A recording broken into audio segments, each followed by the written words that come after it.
Hey, well, thank you for that. I swear I didn't pay him for that, but I might pay you after. I'll pay you commission.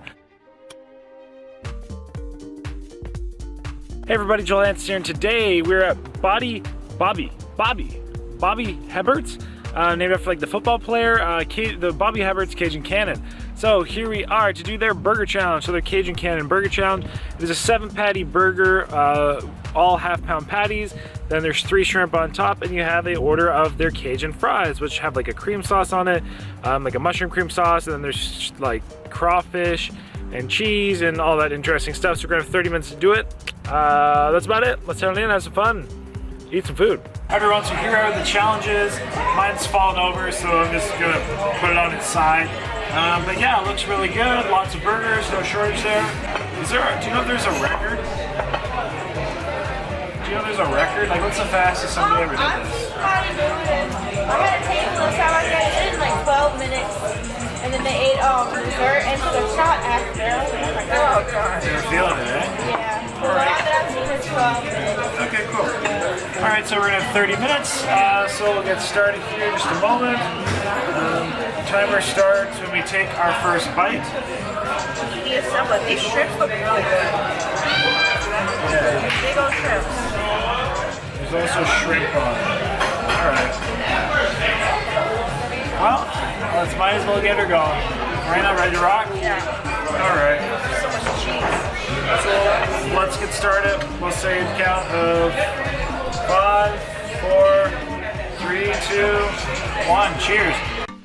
Hey everyone, welcome to this video where today we're at Bobby Hebert's in Metairie, basically New Orleans, Louisiana. So this is a very well-known food challenge in the area, being New Orleans doesn't offer that many food challenges, and of them that it does offer, the 2 most notable, most distinguishable, and the ones that have definitely probably been around the longest as well, would be this one, the Bobby Hebert's, and then also the pancake challenge at the Oceana Grill. So very excited to be able to come and do this challenge. It was one I've been wanting to do for quite a while actually. I saw Randy Santel do this years ago. I'm talking probably like 2015, maybe even, we'll say 2015. And ever since then I said, hey, I want to try that too. There have been a number of attempts over the years. The lady, our server, as you heard, she thought the record was about 12 minutes, but I'm sure it was a lot less. In fact, I'm pretty sure I've seen somebody, maybe it was my friend Darren Eats, do this in maybe like 5 or 6 minutes before. So I think that was the actual record. At the time I was not sure of that. I thought it was more along the lines of 12 minutes. That being said, we'll talk about the burger. So the burger itself was a good burger. I like a medium rare to medium burger. Like a medium burger is really nicely. A medium rare burger is also usually good depending on the thickness of the patty. But these had some pretty thick patties, and this burger was very, very rare for my tasting. In fact, I would literally say this burger was rare. So definitely a little bit on the rare side to my preference, but the seasoning was quite nice. It's a pretty tasty burger. Nice and juicy.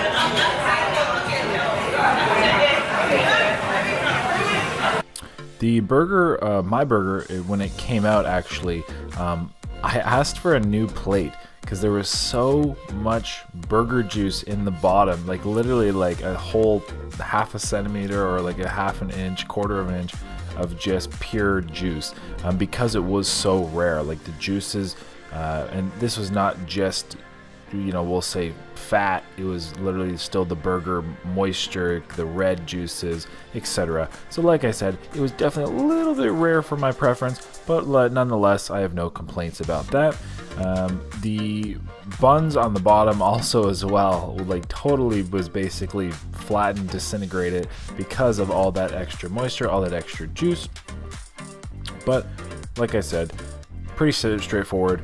The burger, 7 patties, 3.5 pounds of meat, and lots of cheese. You wanted the fries, right?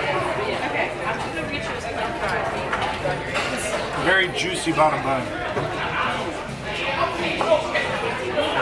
There was the few shrimp on the burger as well, and then when it came to the fries, you did not have to have the kind of that mushroom remoulade, whatever sauce they call on that cream sauce on the fries.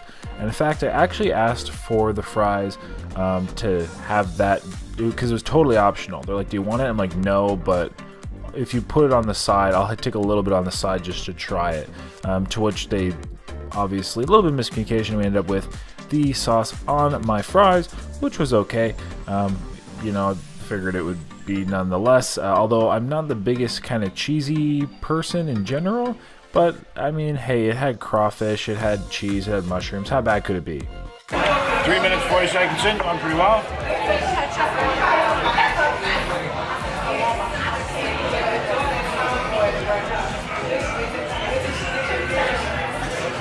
For this challenge, I was definitely kind of lacking in energy. This was the second challenge of the day. I had just done a challenge prior to this, and I tell you what, I was very, very much feeling it. I was very full, and I was finding this challenge quite difficult to eat just because I was so full, but I wanted to get through it. I knew we had 30 minutes to do it, and I was confident, at least hopingly confident, that I would be able to do it in the 30 minutes, but I was not sure how long ultimately it would take me. And we have their Cajun fries.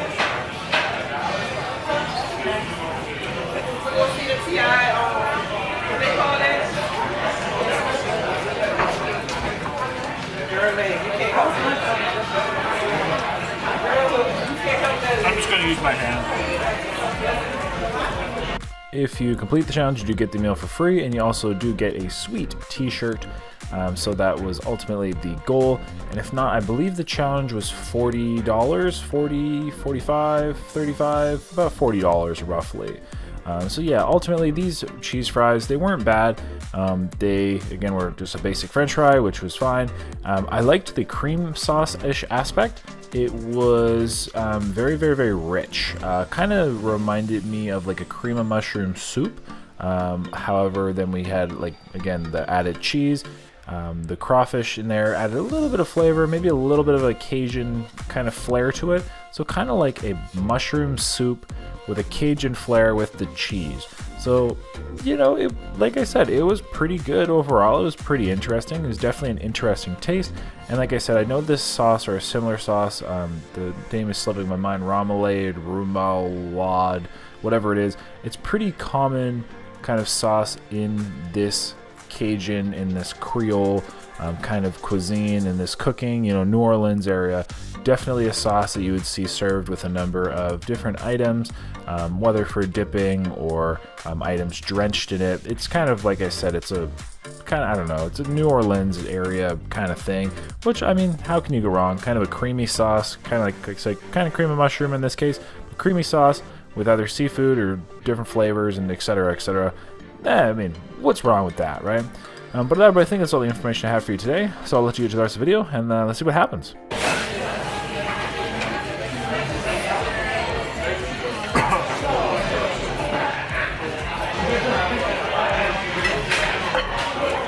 We're done. About 6.5 minutes, something like that. Pretty tasty, enjoyed the burger. Fries are very interesting, Cajun fries, had nice cream sauce on them, some crawfish in there. Serena's just finished up, doing real well, and hopefully both get the win.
like 9-ish minutes, just over 9 minutes. For right now, of course you have your times on screen.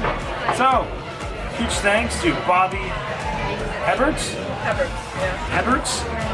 Cajun Cannon. Really enjoyed the food, good challenge. Very reasonable here in Metairie, Louisiana, just outside New Orleans. So, Raina, what do you think? It was very delicious. It tastes like chili cheeseburgers. Yeah, it was the burgers just had a bit of seasoning in them. I don't know chili cheese, but something. So, everybody, until next time, of course, happy day, happy hungry, happy eating. You know what to do. Don't do what we do. Get yourself some food. Have a lovely life and a lovely day. And Bobby some food. Peace.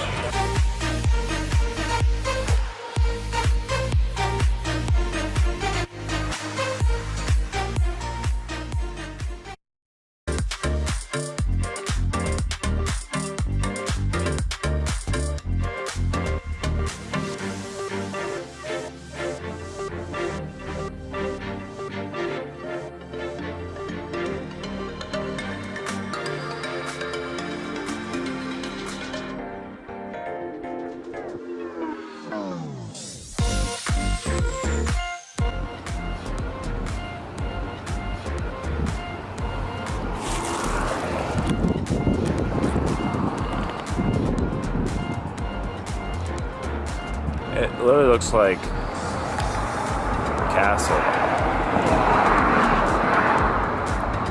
It's probably the, like, I don't know, old French or Spanish influence into the architecture, because that's pretty unique look.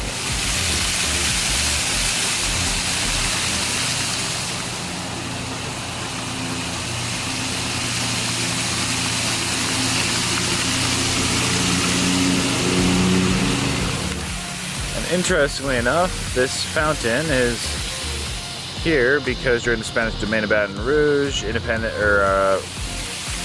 Street ran through this area, and it was named that because the convicted criminals would walk along their way to receive their sentencing at the Commandant's House, which is now where the old state capitol stands.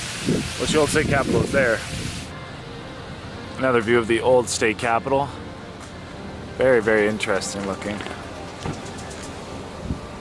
Did some maintenance there. Here we have a great big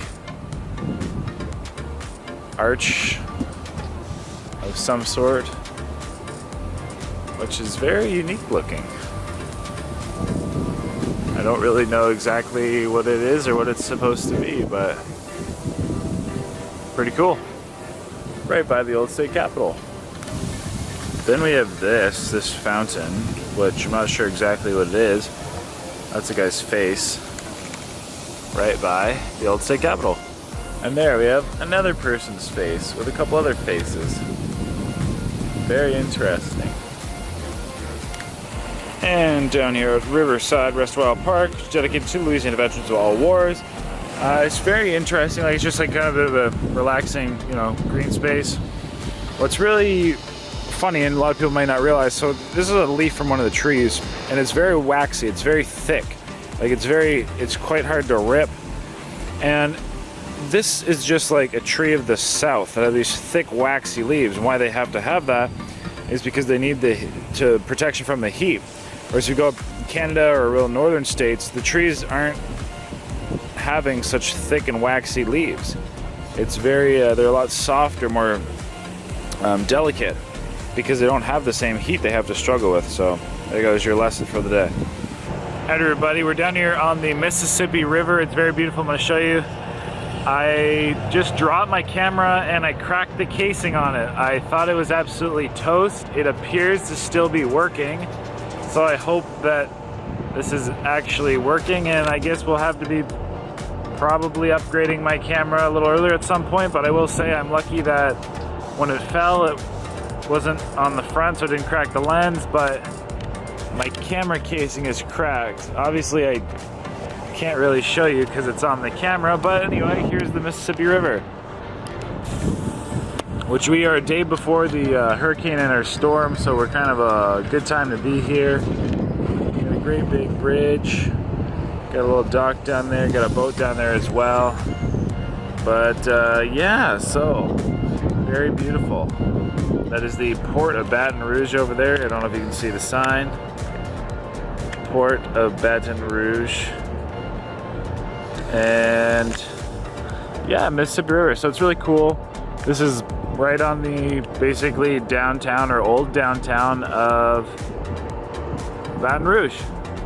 So yeah, pretty cool, and I'm very thankful my camera at least now appears to be working, so fingers crossed everybody. Otherwise that will put a bit of change in our plans. So thank you. Then we have this thing, which is pretty cool. It's like a casing around a ball. There we are. There we are again. Yeah, and right by the water here.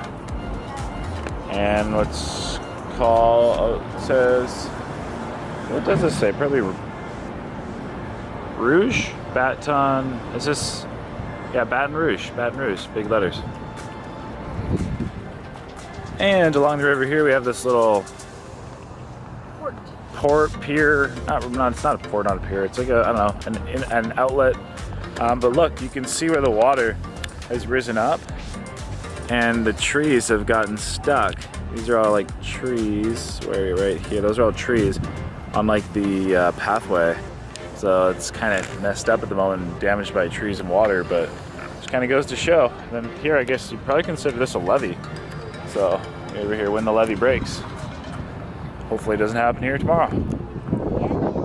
Here we have the USS Kidd, which is a battleship docked in, I'm assuming it's retired, but in Baton Rouge here. And you can go out on this thingy thing. Over here you also have some more fountains. You have your flags. We have another monument of some sort. And right there is what they call the River Center, Baton Rouge. Pretty cool.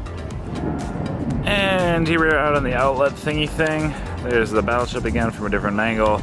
There over there looks like a great big kind of old steamboat thing. And again, obviously the water, not drop my camera again, especially down to the water, but there's the Mississippi River. And all the things around. Pretty cool. And here's this thing. So it's a Purple Heart ship. So on December 7th, 2018, the Honorable Sharon Weston Boone, Mayor, President, City Parish of East Baton Rouge, in cooperation with the Louisiana National or Naval War Memorial Commission and the Military Order of the Purple Heart, Red Stick Chapter, declared the Fetcher-class destroyer USS Kidd moored as a living museum in the downtown Baton Rouge as a Purple Heart ship. So the Purple Heart Trail was established in 1992 by the Military Order of the Purple Heart and created symbolic to honorary systems of roads, highways, bridges, and other monuments throughout the 50 states and U.S. territories to commemorate and honor all men and women who have been wounded or killed in combat while serving in the United States Armed Forces. The trail originates in Mount Vernon, Virginia, which is the burial location of George Washington. Purple Heart Medal is specifically a combat declaration and is our nation's oldest military medal and is the first created by General George Washington in 1782 and was known as the Badge of Military Merit. Purple Heart Medal is only awarded to members of the Armed Forces of the United States who have either been wounded or killed in action by an enemy of the United States.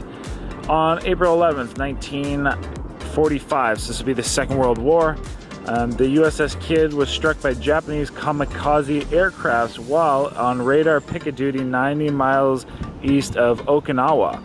This attack resulted in the deaths of 38 of her crew and wounded 55 more. Several more crewmen were known to have been wounded but did not report their injuries, considering them minor compared to those who are already suffered by their shipmates. So this is from Pearl Harbor, basically. The USS Kidd. Pretty cool. And there's the USS Kidd, so the battleship. Pretty cool. Pretty cool.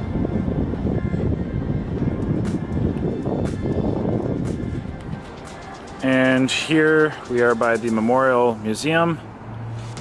And we have a number of different war monuments. And here we have the complete war memorial. This is very large. This goes all the way back to the Revolutionary War. That's impressive. So like we're talking 1700s. War of 1812, Mexican War, continued war between the states. That's interesting. War with Spain, World War I, World War I, we have World War II, which is giant. Oh my gosh. World War II goes all the way from, where's my finger? Hold on. World War II goes all the way from right there. Sorry, that one. To all the way to right there. There it starts the Korean War. And the Korean War, Vietnam War, that was a lot of casualties too.